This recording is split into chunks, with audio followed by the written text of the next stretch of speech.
તો આજથી કેટલા દિવસ વરસાદની આગાહી હવામાન વિભાગે કરી છે? ક્યાં કેટલો વરસાદ રહેશે?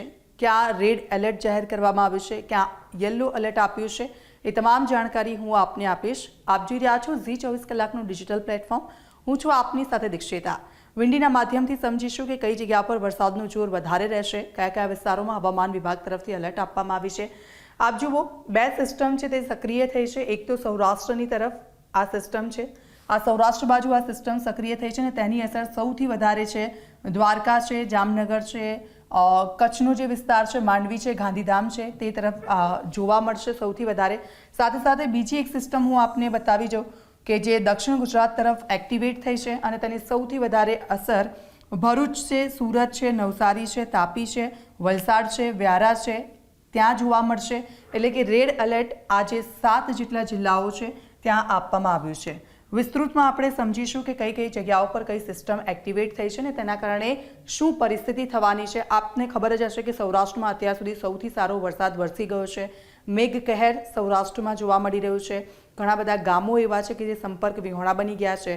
તો દક્ષિણ ગુજરાતમાં પણ હવે જે સિસ્ટમ સક્રિય થઈ છે પરમ દિવસથી, અને એ સિસ્ટમને કારણે સુરત છે, આપ જુઓ સુરત છે, વલસાડ છે, વ્યારા છે, તાપી છે, આહવા છે, ભરૂચ છે, આમોદ છે, રાજપીપળા છે, આમોદ છે, નવાપુરા છે, આહવા છે, આ જે તમામ વિસ્તારો કે જે મેં આપને બતાવ્યા એ તમામ જગ્યાઓ પર રેડ એલર્ટ આપવામાં આવ્યું છે. આજથી 7 દિવસ જે સિસ્ટમ એક્ટિવેટ થઈ છે તેની અસર જોવા મળશે. અને આપ જુઓ, આજે ગ્રીન વિસ્તાર જોવા મળી રહ્યો છે, ત્યાં રેડ એલર્ટ આપવામાં આવ્યું છે. એટલે દક્ષિણ ગુજરાત પર સૌથી વધારે જોર રહેવાનું છે. અને આપણે જોયું હશે તે પ્રમાણે દક્ષિણ ગુજરાતમાં અત્યાર સુધીનો જે વરસાદ વરસ્યો છે તેના કારણે ઘણી બધી જગ્યાઓ છે કે જ્યાં પાણી ભરાઈ ગયા છે.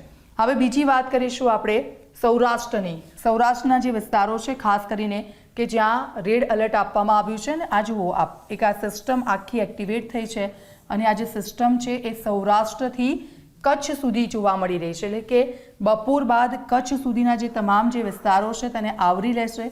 આ સિસ્ટમ જે એક્ટિવેટ થઈ છે ને તેની સૌથી વધારે અસર છે દરિયા કિનારાના જે વિસ્તારો છે તેના ઉપર થવાની છે. એટલે કે દ્વારકા છે, જામનગર છે, જૂનાગઢ છે, ઉના છે, આ તમામ જગ્યાઓ છે કે જ્યાં આજે રેડ એલર્ટ આપવામાં આવ્યું છે. રેડ એલર્ટ એટલે સૌથી વધારે ભારે વરસાદ થશે.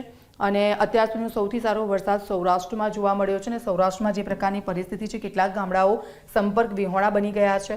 થોડું ઝૂમ કરીને આપણે આને સમજીશું કે કયા કયા વિસ્તારો પર વરસાદનું જોર વધારે રહેશે. તો આપ જુઓ, જે પવન ફૂંકાવાની શરૂઆત છે તે થઈ ગઈ છે. સાથે સાથે કેટલીક સૂચનાઓ પણ છે દરિયા કિનારાના જે વિસ્તારો છે કે ત્યાં હાલ તો આપવામાં આવી છે. જે સૂચનાઓ આપવામાં આવી છે હું આપને કહીશ કે દરિયા કિનારાના વિસ્તારોથી દૂર રહેવું, કારણ કે કરંટ જોવા મળશે દરિયા કિનારા પર. કારણ કે આ જે સિસ્ટમ એક્ટિવેટ થઈ છે તેના કારણે ભારે પવન ફૂંકાવાની શક્યતાઓ દેખાઈ રહી છે. ભારે પવન સાથે વરસાદ થશે, વીજળીના કડાકા ભડાકા સાથે. ઓખા છે, આપ જુઓ, રેડ એલર્ટ આપવામાં આવ્યું છે. દ્વારકામાં આપવામાં આવ્યું છે. સાથે સાથે જામનગરનો જે વિસ્તાર છે ત્યાં પણ રેડ એલર્ટ આપવામાં આવ્યું છે. થોડા ઉપર જઈશું તો કચ્છનો વિસ્તાર આવે છે, મુંદ્રા છે, ત્યાં રેડ એલર્ટ આપવામાં આવ્યું છે. માંડવીમાં રેડ એલર્ટ આપવામાં આવ્યું છે. સાથે સાથે જે કચ્છના બીજા બધા વિસ્તારો છે તેમાં પણ હળવાથી ભારે વરસાદની શક્યતાઓ આજે હવામાન વિભાગ તરફથી વ્યક્ત કરવામાં આવી છે. સાથે એ પણ કહેવામાં આવ્યું છે કે જરૂર ન હોય તો બહાર ન નીકળવું અને દરિયા કિનારાના વિસ્તારો છે ત્યાંથી દૂર રહેવું. કારણ કે આજે ચોમાસું છે ને આજે વાતાવરણ હોય છે તેની મજા માણવા માટે લોકો ત્યાં જતા હોય છે. તો ત્યાં સાવચેતીના પગલાં ભરવાની પણ વાત કરવામાં આવી છે. આપ જુઓ, આ બે સિસ્ટમ એક્ટિવેટ થઈ છે અને આજે આ બે સિસ્ટમ છે એ સિસ્ટમ સૌરાષ્ટ્ર અને દક્ષિણ ગુજરાત છે તેને ગમરોડશે. સાથે સાથે મધ્ય ગુજરાતમાં હળવા વરસાદની આગાહી કરવામાં આવી છે. કોઈ સિસ્ટમ નથી જોવા મળતી, પરંતુ આપણે જોઈએ છીએ 2 વાગ્યા પછીનો સમયગાળો અહીંયાથી થોડા આગળ વધીએ છે. સિસ્ટમ થોડી ઉપરની તરફ આવી રહી છે. જુઓ, 8 વાગ્યાનો સમયગાળો મેં કર્યો છે. અમદાવાદ બાજુ આ સિસ્ટમની અસર છે એ થોડી જોવા મળી રહી છે. એટલે બપોર બાદ એટલે કે સાંજ પછી મધ્ય ગુજરાતમાં પણ વરસાદી માહોલ જોવા મળશે. મધ્ય ગુજરાતની સાથે સાથે ઉત્તર ગુજરાતમાં પણ વરસાદી માહોલ જોવા મળશે. કારણ કે આ સિસ્ટમ છે અને અત્યારે અમદાવાદમાં વરસાદ નથી. બપોર પછી જે વરસાદ જોવા મળ્યો હતો ત્યાર પછી વરસાદી માહોલ નથી. એટલે સાંજ પછી વરસાદનું આગમન થાય તેવી શક્યતાઓ અહીંયા જોવા મળી રહી છે. વાતાવરણમાં પણ પલટો આવ્યો છે અને અત્યારથી 2 વાગ્યે 1:30ની આસપાસ વરસાદ વરસ્યો અને ત્યારબાદ 8 વાગ્યા પછી જે સિસ્ટમ છે તેની અસર મધ્ય ગુજરાતમાં પણ જોવા મળશે.